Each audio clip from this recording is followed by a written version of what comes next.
been a minute since I got on to talk to you, so you know. Oh, hold on. What am I talking? That was just the Craton. Hold on. We still have to talk about the West Coast.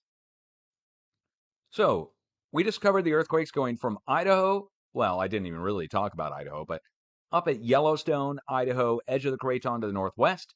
We talked about the earthquakes in Texas, Oklahoma, and the New Madrid. We got to go over the West Coast. I guess we should probably also look up the East Coast. Man, I still got a long way to go. Jeez, I just tried to bail out on you guys. Sorry. So let's go up to northwest Nevada. Let's look at Washington State. This earthquake over here, pretty interesting. Let's go pull it up. 2.3. An explosion by Pullman, Washington. Now, I don't know if you're aware, but here just across over here, there was a huge deal going on with some kind of, crazed person that went on some kind of rampage right up here. Somewhere in here. I don't know the exact location, but I'm just pointing out that the earthquake is somewhat next to the spot where they were doing they are not earthquake. The explosion is somewhat next to it. There's a quarry there if you go look it up. So we can drop that one. But if you go over here, this is another quarry. Another explosion. Okay. Well, let's go down here and take a look. Wow. Hold on. Another explosion. Wait a second. All the earth. Let's go over here to the Olympic Peninsula. It's not an explosion. It's at the surface. It's a surface earthquake of the negative depth, which is up in a mountain. Think of the negative earthquakes up in mountains or up in hills. Let's just look at this 2.1, see what we got. 23-kilometer depth down in the plate, down along the subduction zone, if you want to think of it like that. So one lone actual quake, a bunch of explosions all the way across Washington. Every earthquake's an explosion except for the ones out in the ocean, basically. Okay, let's go down south. No earthquakes across pretty much the whole state of Oregon. But we have a 1.4 here over to the west. Let's just make sure when that is. That is, okay, that's within the past couple days. Let's look it up. 1.4. Oh, I'm sorry. It's another explosion. Why are we only getting explosions up here in Washington and Oregon and none across the rest of the country? Okay, let's go here into Nevada to Fort Bidwell. Now, notice we're in Nevada and we're south of the Oregon border in Nevada, but they have it listed as Fort Bidwell, California, 39 kilometers east of Fort Bidwell, California. So it's kind of a way to list an earthquake in California with it being in another state, even though there's other cities and towns nearby that we can triangulate from. There is something here nearby that I'd like to show you, though, and we need to turn on our volcano place marks in order to do that. Next to this is Bittner Butte. So here is Bittner Butte. Small tuft of a volcano, just some tuftage on top. It doesn't even look like a volcano, but on the sides you can see old lava flows that were formed maybe when this was underwater at some point. That even looks like a basin on the side. And then over here, right here, it looks like old lava flow, but ancient. So formed underwater. Now, right next to it, Bittner Butte, right next to it is a place called Blowout Mountain, which is right here. And the more chunky like flow that came out of that, and when it collapsed and subsided, that's an old volcano there as well. Now, in the past, when we see earthquakes or earthquake swarms at this volcano, we have to look off the coast for something bigger, a magnitude bigger in many cases. Now, this went up to 3.2, and what did we get off the coast? Right before that, yesterday, 2 days ago, let's see, now it's 3 days ago, a 4.4 struck off the coast. Let's get that back on the feed here. Right there. Now, I told you in my last update, when we see activity at Bittner Butte, we need to watch off the coast. And here we are. First 4 off the coast in weeks. Now, when I say off the coast, I mean way off the coast out here next to the axial seamount. But that's the first 4 reported in weeks because we know, or at least I know, There are thousands of earthquakes that are happening out there right now over the past several days, weeks, months, years, and they're just not reporting them to us. For real. I'm not joking. Now let's go down into California. First of all, let's recap. A bunch of explosions, except for one lone earthquake in the middle of the Olympic Peninsula, going all the way back over towards Idaho. In the middle of Idaho, a stack of earthquakes, which I have not looked up yet, but I will tell you, I already know what's there.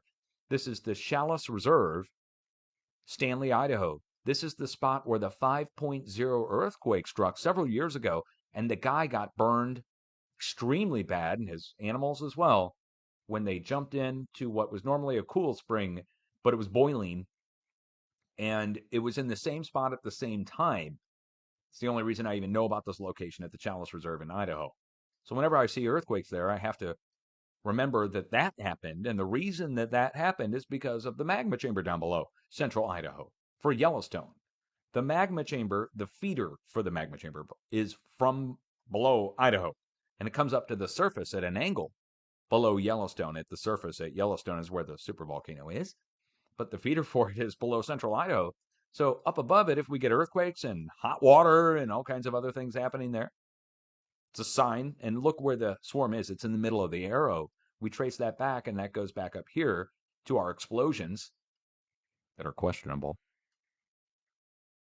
Let's go down into California. Where do we start? I guess we'll start at the coast. Coming in off the coast, 2.6, 2.9, 2.8, 3.0, basically 3.0 wave is coming in at Northern California, but let's go look and see where it's coming in at. Here's the USGS plate boundary map, and here is Northern California. Now look off the coast. There's the Juan de Fuca fracture zone, where that 4.4 earthquake was that I was talking about. Then a series of 2s and 3s coming in off the south part of the Juan de Fuca and making a bend down here following this red line. This is the San Andreas Fault, the red line that goes down through California. But it meets up with here, and the wave is coming in and going down, following it, and also following along the California-Nevada border. And ultimately, both sets of earthquakes show us the wave is trying to make its way out and across, or out and down and away from where it's coming from. The seismic wave is coming from up here. It's going down and across. And it's hitting things along the way to let us know how big the earthquakes are. It's letting us know how big the wave is. And as they strike, as the earthquakes strike, you can then see that's where the wave is. And the wave at this point on the West Coast in the past 2 days, up to 3.8 to near 4.0. And then it went 3.4, 3.3, 2.9, 2s, 1s across the plate. That's the way it's gone so far. But it looks like it's going to take the next step up again. But the last several times that we were looking for this to go up, it leveled off. It just stayed where it was. So if we were at, I think previously we're at 3s going into 4s. And I said, guys, it looks like it's going to take the next step up. Looks like we're going to go up to 5.9 in Southern California. Instead, it stayed at 3s and then dropped off from there. So what happened then? The wave went all the way across the plate, and we got our weird earthquake down here at the Texas border with Mexico at the ancient volcanic field, the 13 or 1,500 square kilometer volcanic field, whatever that place was called. I was looking for a 5.9 to strike in Southern California, and instead a 5.4 or a mid-range 5 struck South Texas. I was looking for it there, and it hit here. So it is what it is. I'm trying to get it down to 200 miles. If I can get it down to a region like the Southwest, I guess I should be happy. Since everybody said knowing even a region was impossible. Or a magnitude. Oh, anyway, let's go over on the West Coast and look up the quakes and go find out where this 3.8 is. So this is the biggest of the bunch. Where is it? Deep Springs, California. Yeah, there's Deep Springs here. Oh, yeah. Deep Springs and other things. Let's put the coordinates in and show you. So, of course, there will be springs nearby, but I'm thinking that maybe something else is leading to the earthquake nearby. You guys tell me what you think. So here's the earthquake epicenter, and we're out here in Death Valley. I'm not kidding when I say Death Valley. And right next to it, we've got Salt Flat. And next to the Salt Flat, you've got this. See, it says Crater Mountain, Fish Springs, Poverty Hills, the Big Pine Volcanic Field, and all of its cinder cones and spatter cones, and even more like shield-like volcanoes, a small shield volcano. And look at how many there are. So, they're just coming out of the hillside, covered in sand from a long time ago, and then fresher, younger, and we're right next to it. There's the earthquake. Now, the Ubehebe craters, the more prominent feature, are down here, and those are marked from the Smithsonian Institute, and it's a deep collapsed crater and shallow blast that have happened here. And these are the current Ubehebe craters. But on the west side and on the east side are the old Ubehebe craters. You can see some of the leftover remnants, more weathered and further away on both sides. Why does it matter? Well, when you see a volcanic field get hit or something next to it, you have to pay attention, and it's going up to 4.0. Now, if we pull the rest of these, we'll find some interesting things going across Nevada. So this 1.5, for instance, we'll go pull the coordinates on there. Tonopah, Nevada. I say Nevada, you say Nevada. Some people get upset. Okay, let's go put the coordinates in. What is up here? Something pretty interesting again. We get into interesting things that we start to find around here. See where it says the lunar craters. Look at these. Very impressive. They go on for miles. Some have large lava flows that have come out in the more recent past on the side of more ancient buttes. And it just goes on and on. Look at that. And down to the south, we have an older feature called the Goblin Knobs. Here, Goblin Knobs Volcanic Center.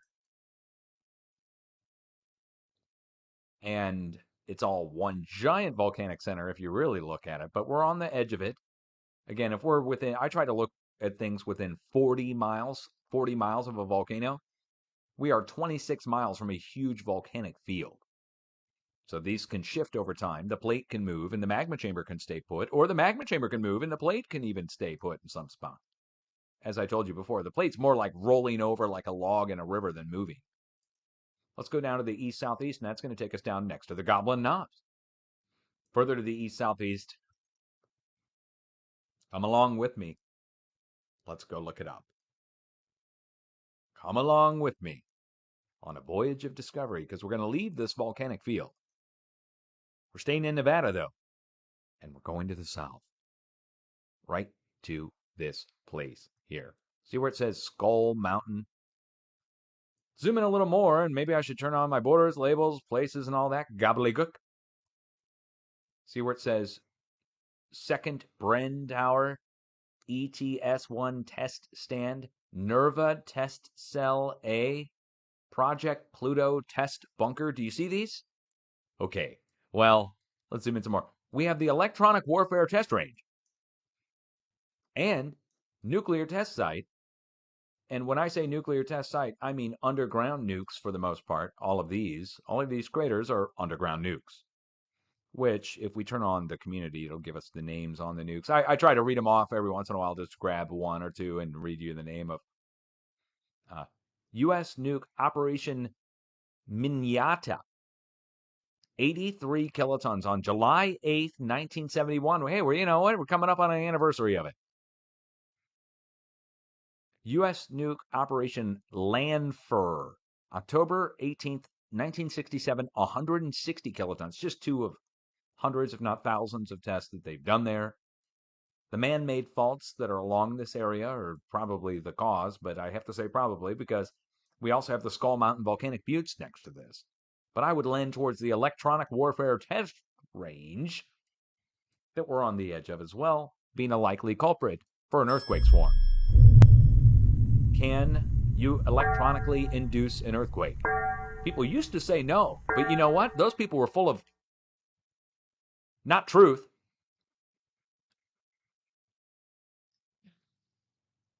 Let's carry on out of the nuke test sites and go over to the east by southeast by about 5 miles. What's east by southeast from the nuke sites by 5 miles? Let's just go right over here and go take a look. On the others, or did I say east southeast? East northeast by about 5 miles. And we have an earthquake swarm that's broken out below this location. Now, this is called Groom Lake right here. You may be familiar with the facility. It's called Area 51. The earthquakes are on the east side, next to Range 61 volcanic buttes. Again, we're next to a volcano, but we're also next to a nuke test site and also next to Area 51. We're in a matter of 40 miles, and I do look 40 miles for volcanoes. Over to the east, we go into South Utah. Zoom, zoom, zoom. Somebody's zooming around out there today. Wow, listen to that. Jeez, that's got some power. Show-offs. People with their loud motors.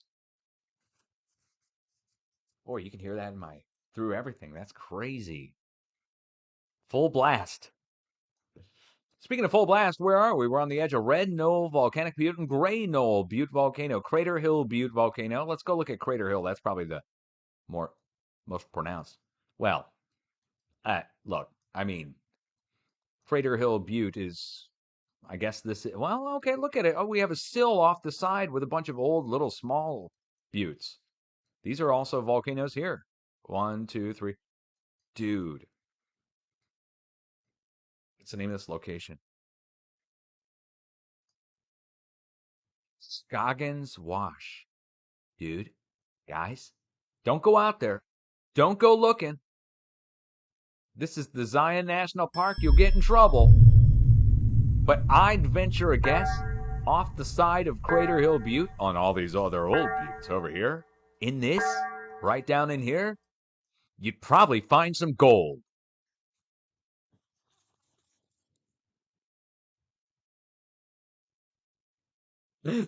Seriously, though. Yeah, I mean, it's private land or public land. You'll get busted if you try to go there. You'll die if you try to walk there, for real. Let's get out of here, man. You like this update? Look, I'm frank about it, guys. I'll tell you the truth. The earthquake's coming in from the northwest. They're going down through the San Andreas. We go down here. Do you want to see more? We looked these all up. These are next to volcanoes coming in. And we go in off the San Andreas. Do I need to show you the San Andreas? Because guess what's along the San Andreas?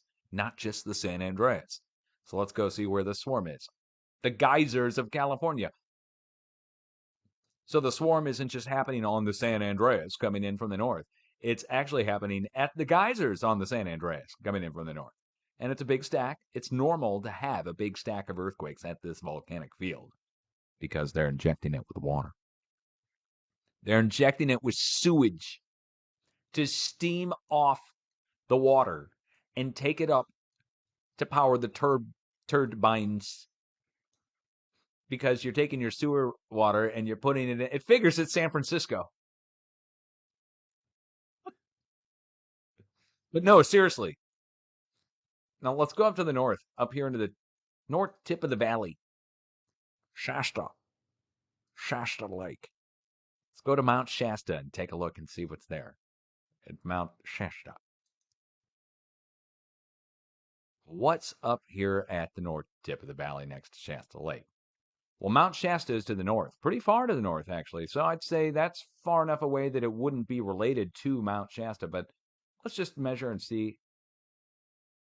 Again, I told you 40 miles is what I look. This is 50 miles away to Mount Shasta. So it's just beyond what I would consider to be related to Mount Shasta. But there's another volcano that's much closer. Definitely within the range that I would look for to be related to a magma chamber that may have shifted over time. 25 miles away to the east-southeast is Black Butte Cone. Yes, Black Butte. Black Butte, let's get the information on it. Black Butte, that's not but. Black Butte, a pyroclastic cone west of Lassen National Park, was thought to be of Holocene age, but later mapping indicates a late Pleistocene age from Miller in 1989. Miller. Frickin' Miller came in flexing and showing off, proving that the volcanoes were older than they were previously thought to be. And he did it over and over again. You're going to find Miller turning up all over the place. He really upset some people, too, because he came in and like said their stuff was older, and they're like, there's no way. It's not possible. He's like, it is. Miller was right. Let's go down past through the Bay Area. Now we're back on the San Andreas. 2.9.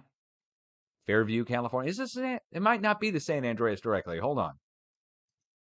Hold on. Are we directly on the San Andreas? Well, where's our faults? Tectonic plates, U.S. faults. We're off of the San Andreas. Just by a few miles. Okay. Hayward fault, most likely, right? It's your fault. Let's put the coordinates in and go take a look. Your fault. Why isn't anybody named one of them? Your. We're on the your fault. There we go. We're at Schaefer Ranch Park. Is there anything else here? Oh. Well, okay, we've got a fault here nearby. And up here to the north, we've got an interesting location, but we're far enough away from it, I don't want to spend time talking about it now. That's the volcano at Dante's Peak. Or no, I'm sorry. El Diablo Peak. Dante's Peak. Please stay calm. Please stay calm. You guys ever watch Dante's Peak, the volcano movie? Harry Dalton, played by Pierce Brosnan, James Bond. He's yelling into a microphone in a gymnasium telling people to stay calm. If you scream stay calm into a microphone, it makes everybody panic. I know, I'm talking into a microphone now. If I started screaming for you to stay calm, don't you think? Don't you think, Al, you would all start to freak out a little? Okay. All right. Anytime somebody has to scream, stay calm, you've got problems. What else is happening? Yeah, let's get back into this. Oh, we're on the edge of a suburban little area right there, but I don't see anything here other than the fault. What I'm looking for is power stations, weird military locations, aquifer locations, radar transmission sites, that kind of stuff. If I don't see it, then we lend it being just towards. Now, what do we got going on? Is this for fire remediation, do you think, or is this some kind of old landfill or something?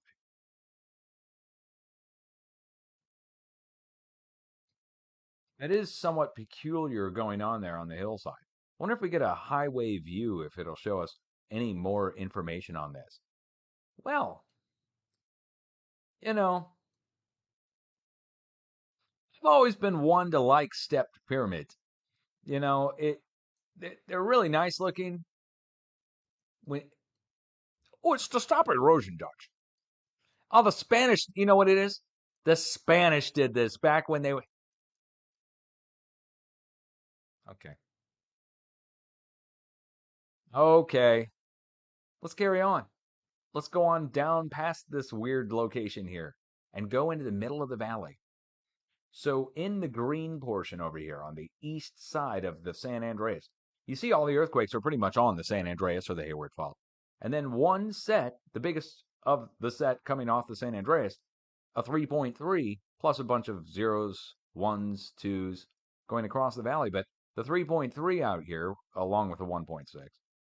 Let's get the 1.6, 1.7, go look it up. It's at the same spot as the 3. But I think there's something here at Los Banos. Los Banos. Los Banos, guys. I'm Mike from Missouri.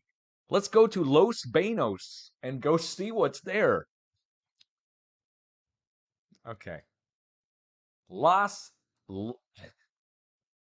The San Luis Reservoir is there. But we also have something else. Right next to it, over here, going all the way down the valley and back up the valley this way, all the way up to the north. We've got a bunch of oil and gas pumping operations that start just south of this location right here. Let's zoom in and show it to you. tanks, pumps, jacks, pipelines that connect between them.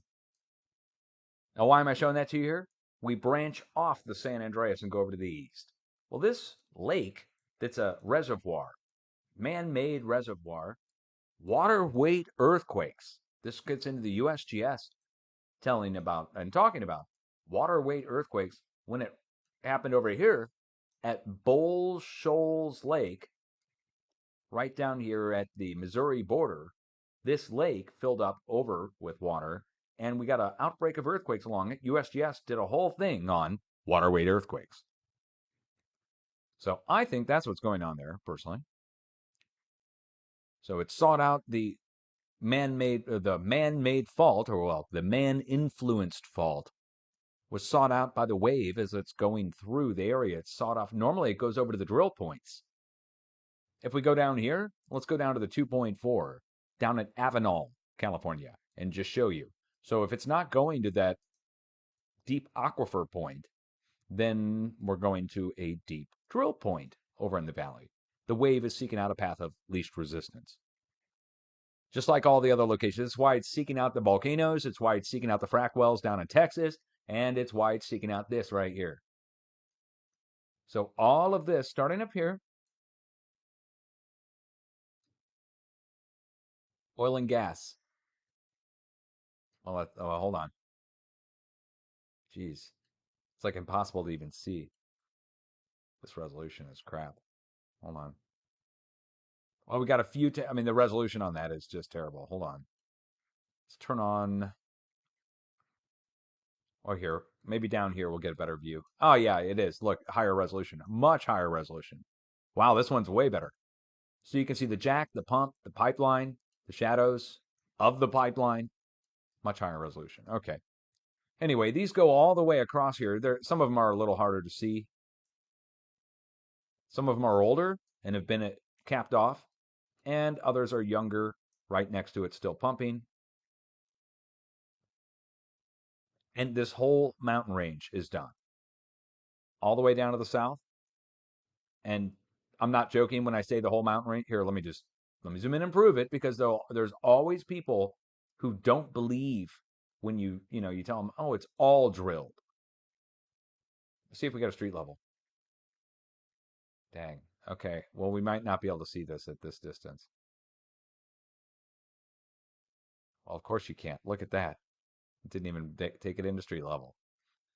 Oil and gas pumping operations all the way down to the spot where I'm showing you, across the valley, and then a quarry blast on the other side of the valley. Southern California, incoming. Here we go. Let's go look up the earthquakes down here on the coast. So what's off the coast of Santa Barbara? And what's off the coast of Malibu? Let's go take a look. Santa Barbara. There we go. Santa Barbara. 2 point something quake striking out in the ocean. Most people would just ignore it. Wouldn't you? Little 2.0 earthquake out there in the ocean. Why pay attention? Well, look what's here off the coast. Let's turn off our Google Earth community so you can just see the picture. See where it says oil platform? Okay, let's go over, and we've got the Dos Quadras offshore platform B. Then you have another oil platform and another one. No names on them, but I guess we could possibly get an image on that. That's 4 there. There's 3 more over here and 1 more down here. And the earthquake is coming in right on the side of all the offshore wells. That's why it matters. So while it's a small quake, twos, it's next to an oil pumping operation, just like the ones up in the valley. And the ones up further to the north, the bigger, are at the volcanoes and following the fault zones to the volcanoes and the oil pumping operations. So there's a wave that's seeking out these weak points. We can know what size the wave is by looking at the other earthquakes from the past 2 days. That's why it matters if you see 4s coming across the plate, you know to watch for something at least 4 or greater striking at these spots. And then we can determine our spots down to a fine point by finding the halfway points between earthquakes and so forth. But I'm not going to do a forecast now. We're just looking them up. Okay, there's the earthquake epicenter. We're at Hines Peak.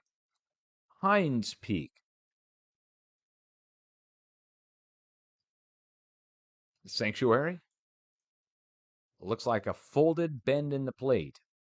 Do we have anything else here nearby? Well, west by southwest is Ventura, California. And let me just show you something here really quick. See all this? Here's the ocean. And starting at the ocean, literally down at Muscle Shoals, right down here, are all of our oil and gas drill points. So these are all oil and gas, oil and gas, oil and gas. Every one of these is oil and gas, mainly oil. So there's the shadow of the jack of a pump just on one of them, but they just go on and on. Kind of like Texas, but condensed. Now, it goes up to the north and it follows this mountain range on both sides. Over here, we have more. Look how many. Seriously now. 1, 2, 3, 4. This isn't a well storage yard, guys. This is like just literally that many at that one spot alone. So there and across over here. Okay. And we go following this mountain range on both sides. All of these.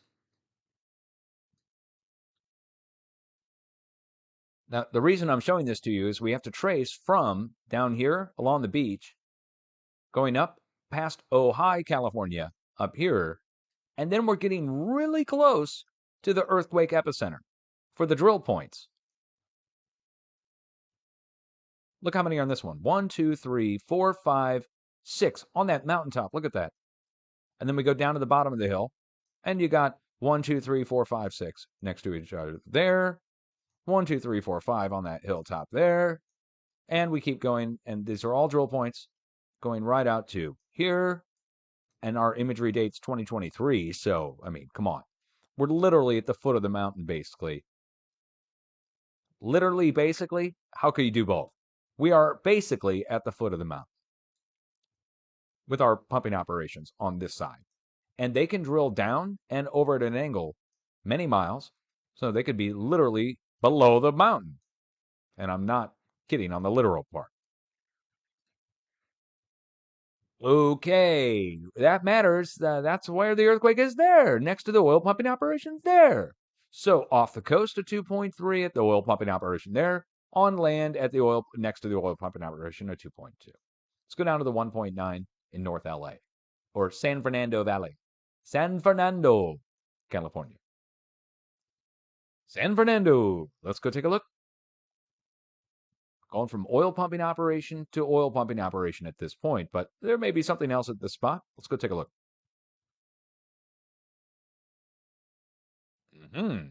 Below the graveyard. Whose grave is it? Well, okay, let's back it out. And we're next to the aquifer. So we have aquifer storage location right next to the graveyard. You know, all the formaldehyde in the ground and everywhere, anybody? And there may be oil and gas that was done here as well. I'm doubting that there's any oil and gas going on here now. Maybe down around the road, maybe, right around here, there may be oil and gas pumping, but I don't have any marked. Like, do they have an oil well in the graveyard or something? I mean, they could. In California, you'll drive down the road and you might have an oil well right across the road. What are these? Tractors? Power lines? Tractors? If you know of any oil wells in this location, if you're from the spot, please let me know. I mean, again, they will have them. They'll have many oil wells that are hidden behind fences and they're still in the area, still producing. Like they'll literally be in man, what's with me saying literal? They'll literally be in a subdivision. It's annoying. God. Let's go down to the south and go into the coast and see what's here. Literally. Long Beach, California. Went there when I was a kid. It was a real weird experience. Okay. Long Beach. Then we went to Newport Beach and a couple other places, real ritzy, real nice. Look at that. Is this for water or oil? I would hope it would be water, right? Uh-oh. Wait, hold on. What is this place?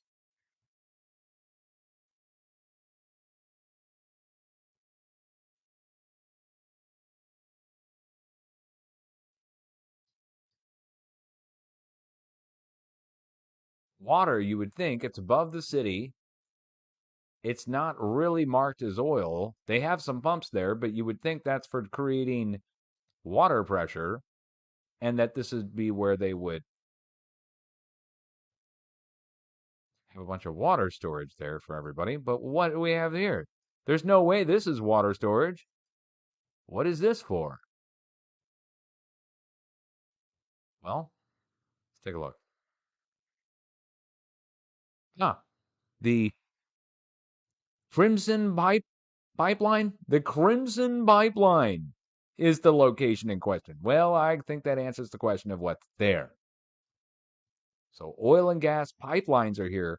Now, if you're not aware, the LA basin was completely drilled in the late 1800s. All of this was an oil patch going all the way down to the ocean. No exaggeration on that. Over to the east, well, we're kind of trailing off and we're going over to the San Andreas. Then we get over down to the east southeast. These earthquakes are all along the San Jacinto Fault, going down to Anza Gap and the slow slip location that the University of San Diego told us 15 years ago that it was slow slipping and was going to lead to a large earthquake. And it's the only publication ever that I've ever found that said that slow slips lead to large earthquakes, which is hilarious because now we know it does. The Japanese scientist over in Japan confirmed it with the Fukushima earthquake. Everybody waiting for somebody else to confirm it. It's the way it goes in the science world. Oh, I don't want to. So and so said it couldn't. It's up to you to prove it can. You do not say anything. You know, that kind of stuff. Anyway, slow slips lead to large earthquakes. Over a long period of time, well, it'll slip and slip and slip and slip and build energy into an area. And if it doesn't escape out the energy, it breaks. But in this case, let's take a look at the 3.0s and greater over the last 7 days. 3 to 3.1 or 2.9. There we go. 2.9 really shows it. We're going to turn down the rings so you can see it a little bit better. So our fours are here. There we go. Look at the spacing on the 4.0 and greater earthquakes over the past 6 days. Notice anything about them? Equidistantly spaced, wouldn't you say? Now let's look at the threes. Take it down to 3.0 and greater for the last 7 days. Or 2.9. 2.9 we have to because USGS downgraded a few of them. The 2.9s equidistantly fill in where in the spots between the fours. The threes fill in halfway points between all the fours, going across the plate all the way over to the New Madrid seismic zone. Along the edge of the North American Craton.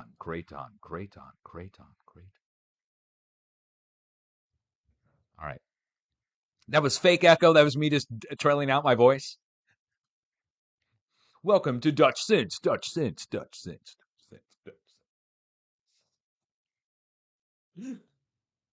Ah, it's good to be back, everyone. That being said, 2.9 is going across the plate, 3 is going across the plate, 4s, 3s, 2s, 1s. What else did I say we were going to do that we haven't done yet? Oh, yeah, look up the earthquakes on the East Coast. Last 6 days worth of earthquakes on the East Coast, a couple up to the Northeast. I think one fell off the feed in the past hour that I was talking. But we have one in New Hampshire, or is that Vermont? Hold on. New Hampshire. Up in New Hampshire. Go park the car at the car park up in New Hampshire and go look at the earthquake. Let's go take a look, guys. Come on. New Hampton, New Hampshire. Sounds really Blaine and Blair-ish.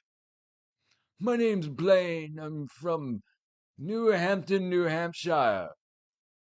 right away in my BMW with my ascot, with my turtleneck on and tennis sweater tied around my. Okay.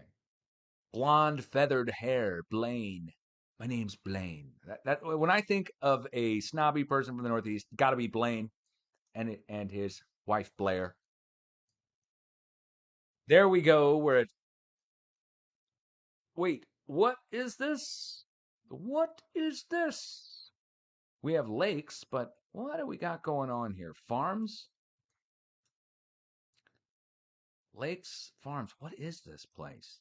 Is that from shadow shading or is that actual? Okay, it's a giant lake. A giant lake. What did I tell you about water weight earthquakes? Water weight earthquakes. What else do we have here? We got a highway, but that doesn't mean much. As far as I can see, the only thing we're on is on the edge of the craton at a giant lake, which is somewhat rare. Our electrical lines are all the way over here, and where do they go to? I mean, it's pretty far. Let's go. Wow. Yeah, that's a long trunk. So, I mean, we're not generating the power anywhere along here. Wait, what do we have here? Oh, just a mountain. Okay. It looked volcanic for a second actually with the way it was shaded. That's where we are to the northeast, edge of the craton. Nothing mysterious at the location at all. That's good. Now, what about down south though? Where's this? This is on Uh-oh. Oh no. Lebanon, New Jersey. We're back to New Jersey with the earthquakes. Oh no. Oh God. Please. Please no. Here, hold on. Let's go look it up before I start to complain. Is it anywhere close to it? Oh, shit. Okay. See where it says Tewksbury, Pottersville, right here, Old Wick? Just make sure.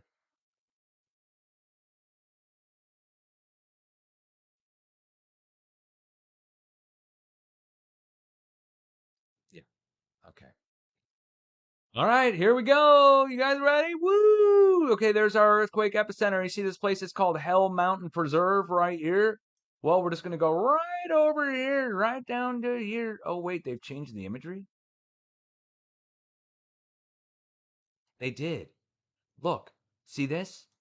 See how it's half old, half new? Look at this. This is the Trump International Golf Course right here. See that? Trump National Golf Course, Bedminster. The famous Trump golf course. The one that's not in Florida, the one that they all go to in the East Coast. So the earthquakes, the largest earthquake in the past 10 years struck below this location last year. Last year, a 5.0 earthquake struck right here, right next to the golf course below it, several kilometers down below. Then a line of earthquakes broke out, going from there over to the west to this place called Hell Mountain Preserve. And then the drone flyovers started of the location, and this location made national news, but not for the record breaking earthquake that struck below Trump's golf course. As a matter of fact, it was the biggest earthquake in New Jersey in state history, I believe, and it got no coverage at all. I was the only person to talk about this. And when the earthquake struck, I looked it up and found out that it was below Trump's golf course. I made videos on it, made posts on it. They all got ignored and shut down, even by people who are of opposite political persuasion. So, like, if you're a Democrat or whatever, everybody ignored even Republican, Democrat, they all ignored that the earthquake was below this location, even though I made posts and showed everybody. Then the drone flyovers started, and everybody focused on that instead.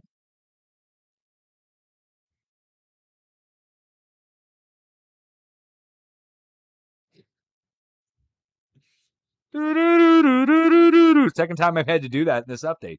Because, man, what do you do when you find that kind of stuff? Earthquake below Trump's golf course. You show everybody goes crickets.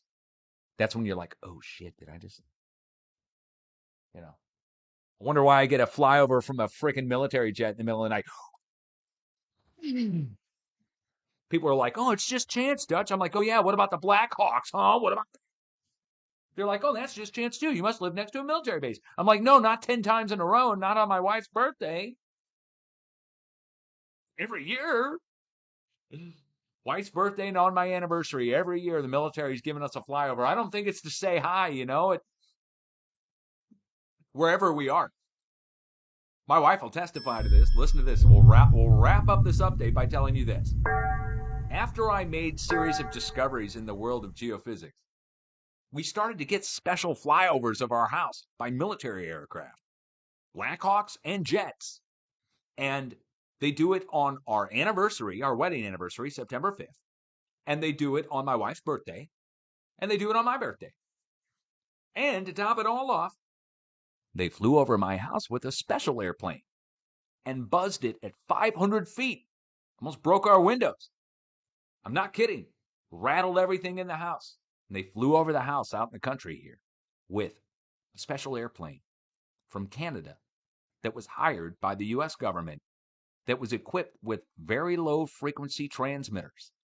And they flew over my house at 500 feet. Illegally, you have to have special permission to even do this. To get VLF measurements of my house and what's below it, inside of it, and around it, down on the ground and inside the house. And the Canada company, Eon Aerospace, hired to do it.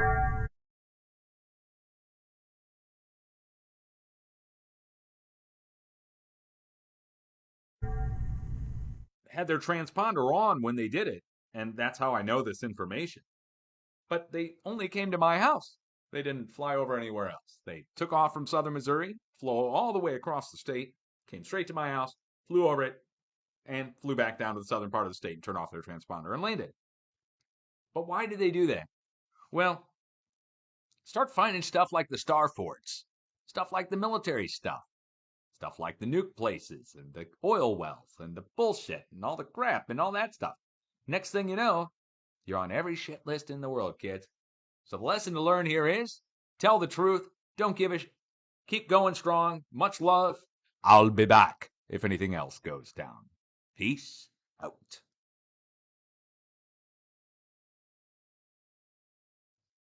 Oh, and don't be scared.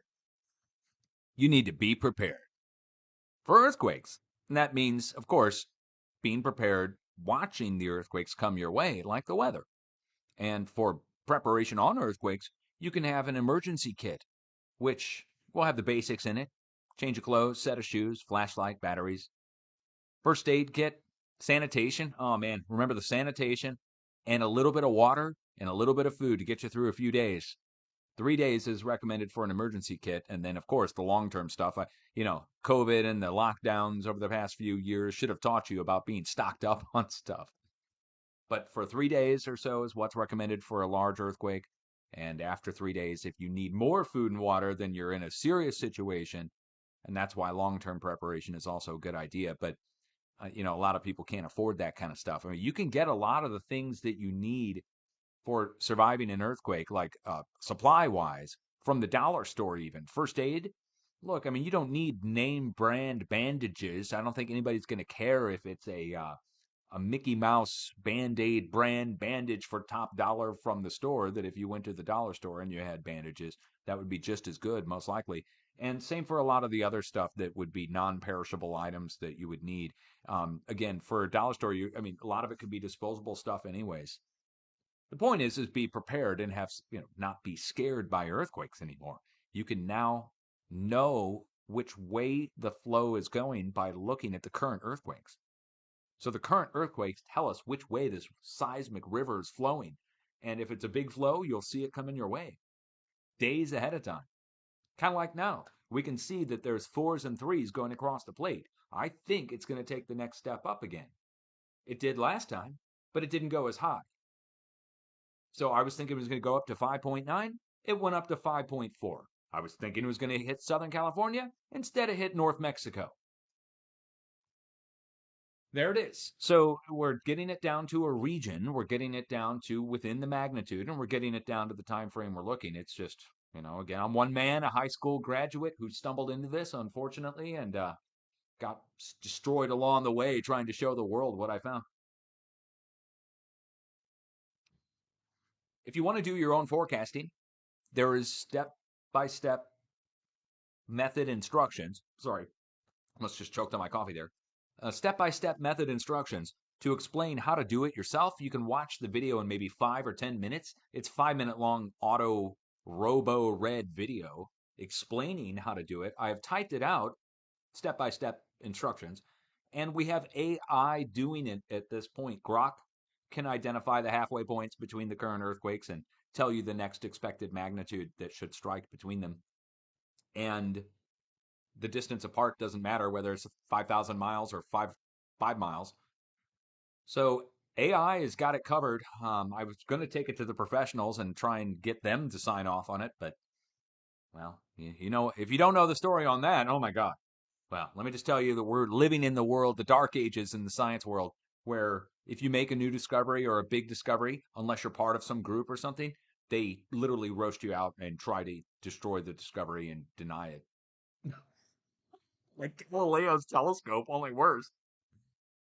There's no excuse now. At least the excuse back then was the church, right? The religion. What's the excuse now? Hey, you guys know what they made? We all know what happened to Galileo, right? He discovered the telescope, and then they put him under house arrest, and da da da da da. But do you know what they did to his sister? You know what happened to Galileo's sister? This is the most disturbing thing. She had to become a nun, or she became a nun. I know, right? Like, look, I'm guessing I'm guessing that was the choice given. Was like, okay, look, you're Galileo's sister. You're screwed. All right, like you're better just join the convent and be done with it. And that's what happened. So they totally roasted him, and then the rest of the family got railroaded, all because people wouldn't put a thing up to their eye to look through it. Could you imagine? You've made the telescope. You're like, just look through it. I've tried this. I've tried it online with earthquakes. Just look. Just look. Nah, doesn't. No, it's from Satan. Could it be Satan? Well, in this case, now it's like, could it be a conspiracy theory? They've replaced Satan with conspiracy theorists. It's hilarious. Scientists have just lost it, man.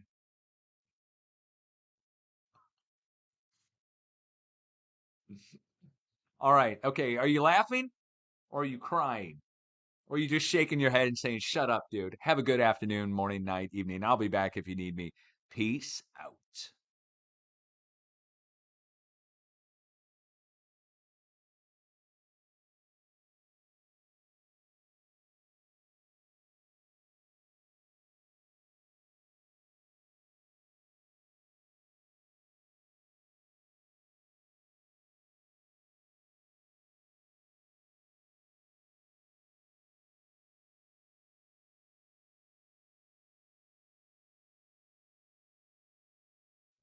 Oh, yeah. One more thing.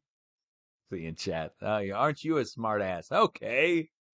All right. One more thing, guys. Check it out. Yeah. Smart ass in a good way. I mean it. Well, I mean it funnily. Okay. So if you like my operation and you like what I do and you want to see more of it, you can support my operation by subscribing here on Twitch. I know I don't say that. I don't get the pop-ups like everybody. I don't have it open in front of me, so I don't get the pop-ups on the people who subscribe while I'm talking. You won't find me taking the time to stop and like thank everybody like Steve Lookner or somebody else. I just, if you like my operation, please subscribe. And the more people who subscribe, that enables me to be here more, to do it more. I had to branch out to the real world. Things hit hard times on the Dutch Sense operation. Let's just put it that way. Had to branch out to the real world to go make money. So, but if you like my operation and you want to see it more, you can subscribe and become a paying subscriber. That will support my operation if I want to do it full time ever again. So I tried doing it for full time for several years. I did. Ended with disaster. Yeah, it turns out people don't like financing earthquake forecasting. It turns out the world doesn't want earth. I'm just going to be frank. Seriously, hear me out. I'm not complaining. I'm just stating a fact. The world doesn't want earthquake forecasting. They don't want it. Like, it's different. It's not that they don't know that you can't. It's a method has been developed. It gets it down to a region, down to a magnitude within 7 days. And the response was to try to throw me in jail and to deny what I found, even after publishing it and showing it how to do it. That's been the response. It's freaking bizarre, man. But there it is. It's because I'm not I didn't go to college. So I didn't go to college, not in the game, not part of secret society. Well, all right. Well, we don't care if you find the freaking cure for cancer. You're not in a secret society. You didn't go to college for it, dude. You're done. They'll throw the invention away. They will, seriously. That's how bad it is. And I blame the people. I mean, again, it's the people who have they're taught to be like this, I guess. It's a closed club. They paid a lot of money. Paid a lot of money to go to college, become a professor, go pay a lot of money to college, go get your degree. Somebody comes along, makes a big discovery that didn't do that. They all hate you. They had to pay a shit ton of money to have somebody tell them they were smart. Turns out that that's just to get paid for it. And now you can get paid online. So you don't have to go to somebody else to tell you you're smart. You can just make a discovery on your own and show the world. You have to fight tooth and nail with everybody. But in the end, you're secure on the discovery of your thing. Hey, here's another one. Mount Dutch, the supervolcano at the North Pole. The professionals have now named it the Gackle supervolcano. But everybody knows it. It's Mount Dutch. I'm the discoverer of it. Did I go to the North Pole to discover it? No, I didn't have to go. An earthquake struck along the ridge, and I noticed that it was in the shape of a caldera. I made a video and told everybody. They mocked and ridiculed me and told me there was no volcano there. It turns out it was a supervolcano. And I said, it looks like a supervolcano. Let's measure it. Yeah, well, since I found it, and everybody's saying it doesn't exist, I get to name it. And I did. I named it Mount Dutch. And then they named it the Gackle supervolcano. It turns out it's the biggest, most ancient supervolcano on the planet, and everybody missed it somehow up until 2015. Whoops. Turns out the Russians misidentified it as a ridge, and nobody went to go check. Took an earthquake to strike there for me to even notice it, Not bragging, just saying. That's the story. You make a discovery, flies in the face of everything, you get no credit unless you're part of the game to begin with. Such is the way of the world.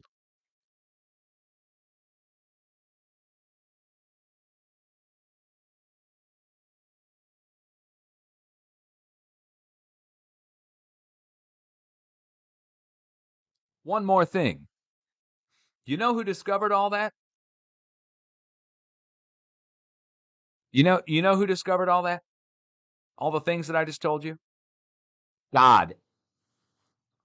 God knew about it all, and he used me to tell you about it by leading me to find it, quote unquote.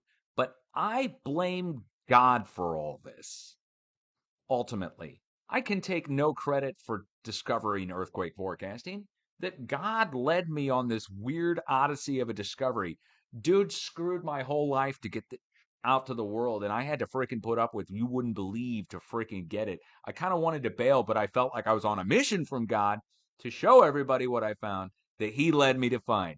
So ultimately, God gets credit for it and the blame because, dude, I'm sitting there freaking yelling at him 24/7.